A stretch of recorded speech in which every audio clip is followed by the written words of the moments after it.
Good morning दोस्तों। सुबह की गर्मा गर्म चाय के साथ मैं हूं आपका दोस्त ऋतुराज। नया दिन है, नई सुबह है तो नई जानकारियां भी होनी चाहिए। करंट अफेयर्स के साथ, डेली का करंट अफेयर्स के साथ मैं आपके लिए लेकर आया हूं क्विज। सब्सक्राइब करिए मेरे चैनल को। अगर वीडियो पसंद आए तो लाइक करना ना भूलिए।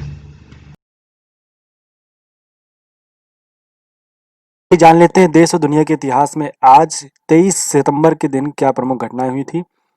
आज ही के दिन 1908 को राष्ट्रकवि रामधारी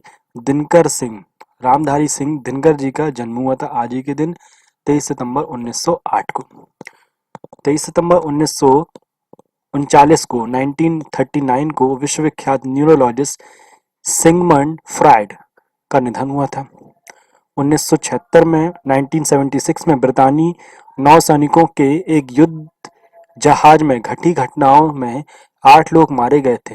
इंग्लैंड के उत्तर पूर्व में बने HMS ग्लासो नाम के एक जहाज समुद्र में अपना परीक्षण शुरू करने वाला था।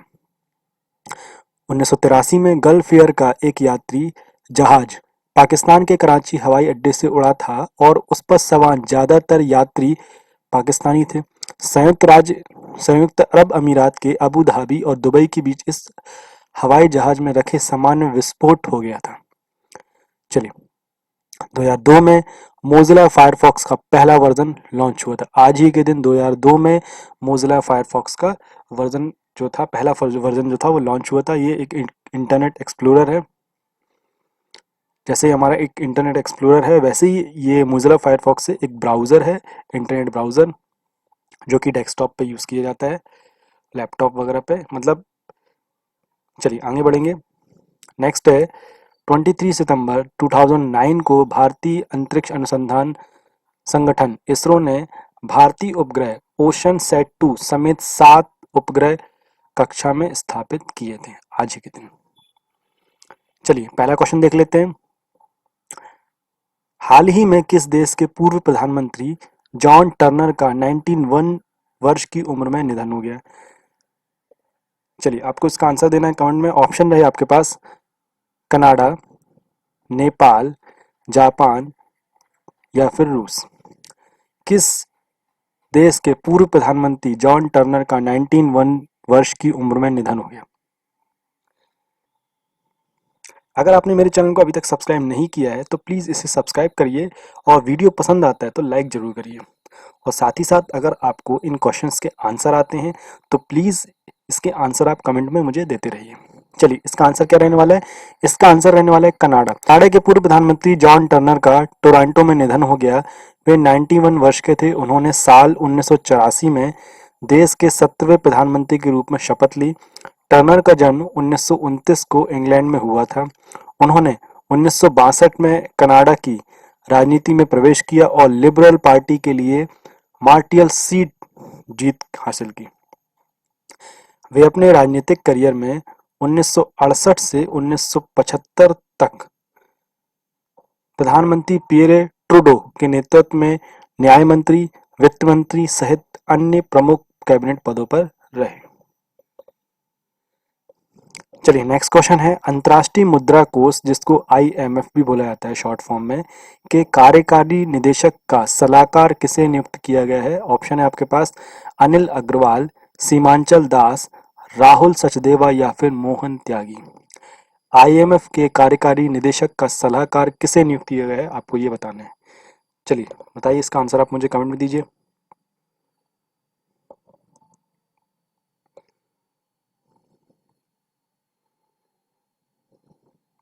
चलिए इसका आंसर रहने वाला है सीमांचल दास। सीमांचल दास को अंतर्राष्ट्रीय मुद्रा कोष IMF के कार्यकारी निदेशक का सलाहकार नियुक्त किया गया है।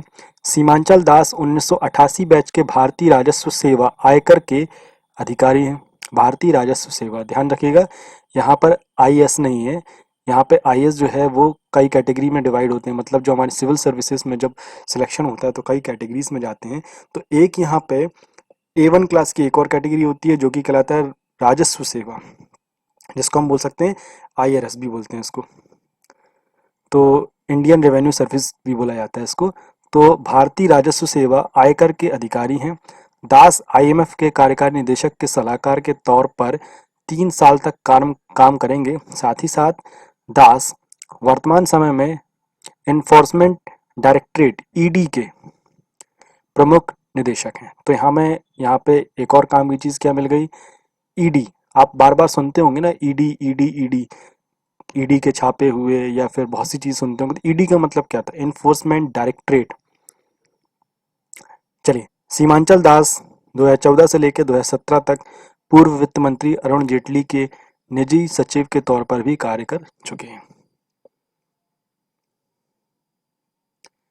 चलिए, नेक्स्ट क्वेश्चन है, अंतर्राष्ट्रीय शांति दिवस निम्न में से किस दिन मनाया जाता है? ऑप्शन है आपके पास 10 मार्च, 12 अप्रैल, 21 सितंबर या फिर 15 जून। चलिए, इसका आंसर आप मुझे कमेंट में दीजिए। अंतर्राष्ट्रीय शांति दिवस निम्न में से किस दिन मनाया जाता है?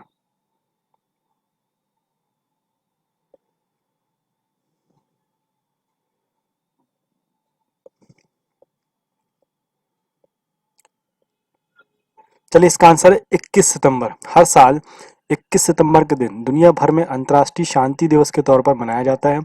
इस दिवस को मनाने का मुख्य उद्देश्य यह है कि अंतर्राष्ट्रीय स्तर पर सभी देशों और नागरिकों के बीच शांति व्यवस्था कायम रहे और अंतर्राष्ट्रीय संघर्ष एवं झगड़ों से निपटारा हो सके।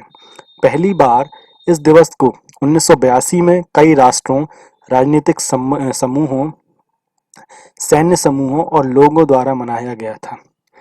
इस दिन की शुरुआत संयुक्त राष्ट्र मुख्यालय न्यूयॉर्क में संयुक्त राष्ट्र शांति घंटी बजाकर की जाती है। चलिए, नेक्स्ट क्वेश्चन है, हाल ही में किस देश में कोरोना के बढ़ते संक्रमण के कारण दूसरी बार देशव्यापी लॉकडाउन लगाया गया? चलिए, इसका आंसर आप मुझे कमेंट में दीजिए। बहुत इंपॉर्टेंट चीज है ये। कोरोना संकट को देखते हुए किस देश में दूसरी बार देशव्यापी लॉकडाउन लगाया गया? ऑप्शन है आपके पास भारत, चीन, रूस या फिर इजराइल। चलिए, इसका आंसर कमेंट में दीजिए क्या रहने वाला है।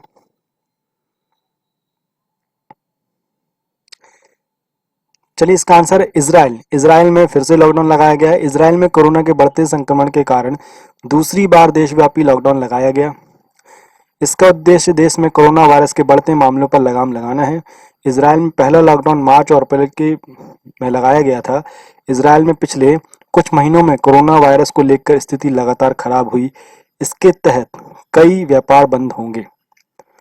लोगों के एक जगह जमा होने पर भीड़ सीमा पर लागू रहेगी तथा कुल मिलाकर लोगों को उनके घरों के 1 किलोमीटर के दायरे में ही सीमित किया जाएगा।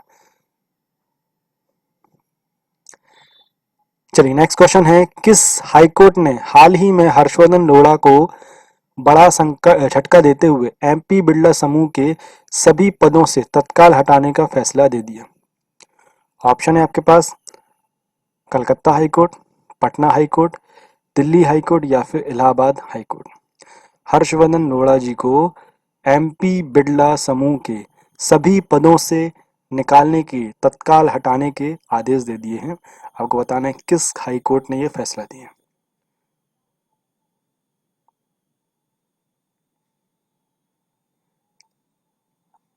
चलिए, इसका आंसर कमेंट में दीजिए। अगर आपको आंसर पता है तो प्लीज़ कमेंट जरूर करिए आंसर। और अगर आपको वीडियो अच्छा लग रहा है, पसंद आ रहा है, तो आप लाइक करते चलिए। चलिए, इसका आंसर है कलकत्ता हाईकोर्ट। कलकत्ता हाईकोर्ट ने हर्षवर्धन लोढ़ा को बड़ा झटका देते हुए एमपी बिड़ला समूह के सभी पदों से तत्काल हटाने का फैसला दिया। इसके साथ ही कोर्ट ने एमपी बिड़ला स्टेट के उत्तराधिकार को लेकर लंबित मुकदमे पर फैसला आने तक उनके समूह को किसी भी इकाई में कोई पद संभालने पर रोक लगा दी गई है। अदालत ने लोढ़ा पर समिति के किसी निर्णय या भविष्य में बहुमत से लिए गए ऐसे किसी फैसले में हस्तक्षेप करने पर भी रोक लगा दी है जो प्रत्यक्ष या अप्रत्यक्ष तौर पर प्रियंवदा देवी की संपत्ति से जुड़ा हो। तो यहाँ पे हमको काम की चीज क्या मिल गई कि प्रियंवदा देवी से जुड़ी हुई संपत्ति जो है, उससे जुड़े हुए जितने भी मामले होंगे उस पर यह प्रत्यक्ष रूप से या फिर अप्रत्यक्ष रूप से किसी प्रकार का हस्तक्षेप नहीं कर सकते हैं। चलिए, नेक्स्ट क्वेश्चन है, हाल ही में किस केंद्रीय मंत्री ने मोदी कैबिनेट से कृषि संबंधी विधेयक का विरोध करते हुए अपने पद से इस्तीफा दे दिया? चलिए, आंसर दीजिए आप इसका मुझे। मोदी कैबिनेट से कृषि संबंधी विधेयक, अभी कृषि जो विधेयक पारित हुआ है उसको देखते हुए अपने पद से इस्तीफा दे दिया। किस मंत्री ने, यहाँ पे केंद्रीय मंत्री ने अपने पद से इस्तीफा दिया, आपको ये बताना है। ऑप्शन है आपके पास नरेंद्र सिंह तोमर, हरसिमरत कौर, कैलाश चौधरी या फिर परषोत्तम रूपाला। अभी हाल ही में कृषि विधेयक लाया जा रहा है जो कि हमारा लोकसभा राज्यसभा में चल रहा है, तो इसको देखते हुए यहाँ पर एक मंत्री ने इस्तीफा दिया। ये खुश नहीं थे, आपको नाम बताना है ये कौन है। चलिए, आंसर है हरसिमरत कौर। राष्ट्रपति रामनाथ कोविंद ने केंद्रीय मंत्रिमंडल से हरसिमरत कौर के इस्तीफे को तत्काल प्रभाव से स्वीकार कर लिया। राष्ट्रपति ने केंद्रीय मंत्रिपरिषद से हरसिमरत कौर का इस्तीफा संविधान के अनुच्छेद 75 के खंड ब के तहत स्वीकार किया। वे शिरोमणि अकाली दल की सदस्य और पंजाब के पूर्व मुख्यमंत्री सुखबीर सिंह बादल की पत्नी हैं। हरसिमरत कौर ने 3 कृषि विधेयकों के विरोध में 17 सितंबर 2020 को केंद्रीय मंत्रिमंडल से इस्तीफा दे दिया था। अभी जो रिसेंट में जो हमारा कृषि संबंधी जो बिल चल रहा है उसको लेके बहुत विरोध चल रहा है, तो ये जो है पंजाब के हैं और पंजाब में सबसे ज़्यादा खेती हुआ करती है। तो वहाँ के किसान लोग और वहाँ के जो कॉन्स्टिट्यूंसी के जो लोग हैं वो इसका विरोध कर रहे हैं। उसको देखते हुए हरसिमरत कौर जी ने भी इसका विरोध किया, परंतु उनकी बात नहीं चली, तो उन्होंने क्या किया, अपने पद से ही इस्तीफा दे दिया। चलिए आगे बात करेंगे। हाल ही में किस देश ने लोकप्रिय चीनी सोशल मीडिया ऐप टिकटॉक और वीचैट को राष्ट्रीय सुरक्षा के मद्देनजर प्रतिबंधित करने के आदेश जारी कर दिए? भाई, टिकटॉक और वीचैट, टिकटॉक की तो बहुत बुरी हालत चल रही है, सारे देश लोग एक एक करके सारी कंट्रीज बैन करे पड़ी हैं, करी जा रही हैं। तो यहाँ पे ये बात आ रही है कि टिकटॉक और वीचैट की बात कर रहे हैं, यहाँ पे राष्ट्रीय सुरक्षा के देखते हुए किस देश ने इसको प्रतिबंध करने के आदेश जारी किए? आपको इसको बताना है आंसर। ऑप्शन है आपके पास नेपाल, पाकिस्तान, बांग्लादेश या फिर अमेरिका।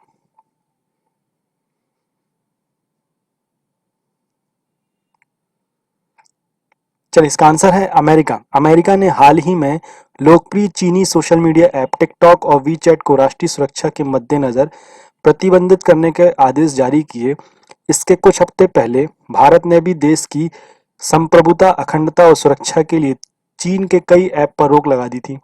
अमेरिका के राष्ट्रपति डोनाल्ड ट्रंप ने 15 सितंबर तक टिकटॉक और वीचैट का मालिकाना हक किसी अमेरिकी कंपनी के पास नहीं आ जाने की स्थिति में उन्हें प्रतिबंधित करने के आदेश पर पिछले महीने हस्ताक्षर किए थे। तो पहले इन्होंने ये बोला था कि भाई आप जो टिकटॉक है और वीचैट, इसका मालिकाना हक आप अमेरिका में खुद का एक आप बनाइए, परंतु टिकटॉक ने ऐसा नहीं किया।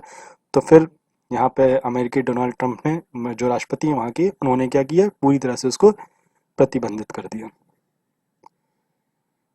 चलिए नेक्स्ट क्वेश्चन है, रॉ के पूर्व प्रमुख अनिल धस्माना को कितने साल के लिए राष्ट्रीय तकनीकी अनुसंधान संगठन एनटीआरओ का नया अध्यक्ष बनाया गया है? ऑप्शन है 5 साल, 4 साल, 3 साल या फिर 2 साल। NTRO, national technical analysis organisation, NTRO, national technical research organisation, राष्ट्रीय तकनीकी अनुसंधान संगठन का नया अध्यक्ष बनाया गया है। किसको बनाया गया है? अनिल धस्माना जी को। ये रॉ के प्रमुख थे पहले। तो आपको बताने कितने साल के लिए इनको ये पद दिया गया है। चलिए, इसका आंसर है 2 साल के लिए। अनुसंधान और विश्लेषण विंग रॉ के पूर्व प्रमुख अनिल धस्माना को 2 साल के लिए राष्ट्रीय तकनीकी अनुसंधान संगठन एनटीआरओ का नया अध्यक्ष बनाया गया है। एनटीआरओ तकनीकी संस्था है जिन पर भू स्थानिक और सैटेलाइट तस्वीर की जिम्मेदारी होती है। यह संस्था भारत सरकार के अधीन काम करती है। अनिल धस्माना 1981 बैच के आईपीएस अधिकारी हैं। धस्माना ने भारतीय खुफिया एजेंसी रॉ को 1993 में ज्वाइन किया था। चलिए नेक्स्ट क्वेश्चन है, भारत ने कोविड-19 महामारी के अर्थव्यवस्था पर पड़े प्रभाव से निपटने में मदद हेतु मालदीव को कितने करोड़ डॉलर की वित्तीय सहायता उपलब्ध कराने की घोषणा की है? तो आपको बताना है मालदीव को भारत सरकार ने कितने करोड़ डॉलर की वित्तीय सहायता दी है। ऑप्शन है आपके पास $25 करोड़, $15 करोड़, $20 करोड़ या फिर $30 करोड़। चलिए आंसर कमेंट में दीजिए मुझे। चलिए इसका आंसर है $25 करोड़। भारत ने कोविड-19 महामारी की अर्थव्यवस्था पर पड़े प्रभाव से निपटने में मदद हेतु मालदीव को $25 करोड़ की वित्तीय सहायता उपलब्ध कराई। यह सहायता भारतीय स्टेट बैंक माले को ट्रेजरी बॉन्ड के जरिए बिक्री के उपलब्ध जरिए कराई गई है। भुगतान को लेकर ट्रेजरी बिल की अवधि 10 साल है। भारत ने कोविड-19 महामारी के दौरान निरंतर मालदीव को सहायता उपलब्ध कराई है। कोविड-19 महामारी से निपटने को लेकर डॉक्टरों और विशेषज्ञों का एक दल मार्च में मालदीव गया भी था। तो यहाँ पे हमने $25 करोड़ की मदद की और साथ ही साथ में यहाँ पे हमको और क्या मिल गया कि भाई मार्च के महीने में यहाँ से हमारे भारत देश से डॉक्टर्स और विशेषज्ञों की एक टीम भी गई थी वहाँ पर इस समस्या को देखने के लिए, मदद करने के लिए। चलिए नेक्स्ट क्वेश्चन है, हाल ही में किस राज्य सरकार ने मुख्यमंत्री महिला उत्कर्ष योजना MMUY का शुभारंभ किया? ऑप्शन है आपके पास बिहार, पंजाब, गुजरात या फिर दिल्ली। मुख्यमंत्री महिला उत्कर्ष योजना MMUY की शुभारंभ किया। चलिए इसका आंसर कमेंट में दीजिए क्या रहने वाला है।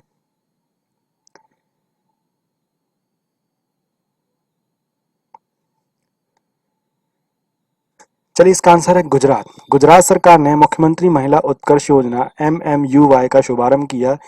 यह योजना राज्य के महिलाओं के समूह को ब्याज मुक्त प्रदान करेगी। महिला उत्कर्ष योजना के तहत शहरी क्षेत्रों में 50,000 संयुक्त देयता ऑफ अर्निंग समूह JLE का गठन किया जाएगा। इसी के तहत ग्रामीण क्षेत्रों में 50,000 ऐसे समूह बनाए जाएंगे। प्रत्येक समूह में 10 महिलाओं का सदस्य होगी, 10 महिलाएं सदस्य होंगी प्रत्येक समूह में। समूहों को सरकार द्वारा ब्याज मुक्त ऋण की पेशकश की जाएगी। तो ये तो था आज का हमारा करंट अफेयर्स। अब हम जान लेते हैं कुछ आर्टिकल्स के बारे में जो कि बहुत इंपॉर्टेंट है एग्जाम के लिए। हमारे जो करंट अफेयर्स बनते हैं वो यहीं से बनते हैं, न्यूज़पेपर से मैं करंट अफेयर्स आपके लिए लेके आ रहा हूँ। तो चलिए देखते हैं। DCGI ने कम लागत के कोविड-19 परीक्षण फेलुदा के वाणिज्यिक शुभारंभ को मंजूरी दे दी। Drugs controller general of India, तो यहाँ पे हमको काम की जिसके मिल गई DCGI का फुल फॉर्म हमको मिल गया drugs controller general of India ने 19 सितंबर 2020 को Tata CRISPR cluster regulatory interceptor short palindromic repeat के कोविड-19 परीक्षण फेलुदा के वाणिज्यिक शुभारंभ को मंजूरी दे दी। यह खबर वैज्ञानिक और औद्योगिक संस्थान परिषद CSIR द्वारा साझा की गई है। Indian council of medical research ICMR के निर्देशों के अनुसार इस परीक्षण में 96% संवेदनशीलता और कोरोना वायरस का पता लगाने के लिए 98% विशिष्टता के साथ उच्च गुणवत्ता वाले बेंचमार्क मिले हैं। टाटा क्रिस्पर परीक्षण कोविड-19 का कारण बनने वाले वायरस का सफलतापूर्वक पता लगाने के लिए विशेष रूप से अनुकूलित CA9 प्रोटीन को तैनात करने वाला दुनिया का पहला दैनिक परीक्षण होगा। इसकी विशेषताएं क्या है ये भी जान लेते हैं। टाटा क्रिस्पर्स तकनीक को CSIR IGIB institute of genomics and integrative biology द्वारा विकसित किया गया। टाटा समूह ने इस उच्च गुणवत्ता वाले परीक्षण को बनाने के लिए ICMR और ICR IGIB के साथ मिलकर काम किया, जो कि मेड इन इंडिया परीक्षण के साथ राष्ट्र को जल्द ही और अधिक आर्थिक रूप से सस्ते, विश्वसनीय, सुरक्षित एवं सुलभ कोविड-19 परीक्षण को सफल बनाने में मदद करेगा। कोविड-19 की जांच के लिए टाटा क्रिस्पर परीक्षण को मिलने वाला ये अनुमोदन कोविड-19 महामारी से लड़ने से देश के प्रयासों को बढ़ावा देगा। गिलगिट बाल्टिस्तान को पूर्ण राज्य का दर्जा देगा पाकिस्तान। पाकिस्तान ने गिलगिट बाल्टिस्तान के दर्जे को बढ़ाकर इसे पूर्ण प्रांत बनाने का फैसला लिया है। पाकिस्तान मीडिया से 17 सितंबर 2020 को एक वरिष्ठ मंत्री के हवाले से ये रिपोर्ट में बताया गया कि पाकिस्तान के एक वरिष्ठ मंत्री के बयान पर हवाला देते हुए दावा किया गया कि पाकिस्तान सरकार गिलगित बाल्टिस्तान क्षेत्र को एक पूर्ण प्रांत का दर्जा देने पर विचार कर रहा है। कश्मीर एवं गिलगिट बाल्टिस्तान के मामलों में मंत्री अली अमीन गंडापुर ने कहा कि प्रधानमंत्री इमरान खान जल्द ही क्षेत्र का दौरा करेंगे और गिलगिट बाल्टिस्तान को पूर्णतः प्रांत का दर्जा देने के लिए औपचारिक घोषणा करेंगे। इसके साथ ही गिलगिट बाल्टिस्तान को पाकिस्तान की नेशनल असेंबली समेत सभी संवैधानिक निकायों में भी पर्याप्त प्रतिनिधित्व दिया जाएगा। विदित हो कि पाकिस्तान सरकार ने अभी तक इस तरह में कोई भी आधिकारिक घोषणा नहीं की। गिलगिट बाल्टिस्तान जम्मू कश्मीर के उत्तर पश्चिमी में स्थित अत्यधिक ऊंचाई वाला एक पहाड़ी क्षेत्र है। यह क्षेत्र जम्मू और कश्मीर के पूर्ववर्ती रियासत का एक हिस्सा था, किंतु 1947 में कश्मीर पर पाकिस्तानी सेना के आक्रमण के बाद से यह क्षेत्र पाकिस्तान के नियंत्रण में है। पाक अधिकृत कश्मीर और गिलगिट बाल्टिस्तान दोनों अलग अलग इलाके हैं, जबकि भारत इन्हें जम्मू कश्मीर का एक हिस्सा मानता है। तो ये तो था आज का हमारा करंट अफेयर्स। Thank you. हमारा क्या आज का करंट अफेयर्स। नेक्स्ट क्लास में हम पढ़ेंगे। कल की क्लास में मैं डेली आपके लिए लेके आने वाला हूँ, डेली हमारी क्लास रहने वाली है। कल हम फिर पढ़ेंगे कल का करंट अफेयर्स और सारी चीजों को जानेंगे। आशा करता हूँ आपको ये मेरा वीडियो पसंद आया होगा। अगर पसंद आया है तो लाइक करिए और ज़्यादा से ज़्यादा शेयर करिए, और अगर आपने इस चैनल को सब्सक्राइब नहीं किया है तो प्लीज़ इसे सब्सक्राइब करिए। हमारी क्लास रेगुलर चल रही है, मैथ्स की क्लास भी हमारी रेगुलर चल रही है, साइंस भी चल रही है, सारी क्लासेस हमारी रेगुलर चल रही हैं। Thank you.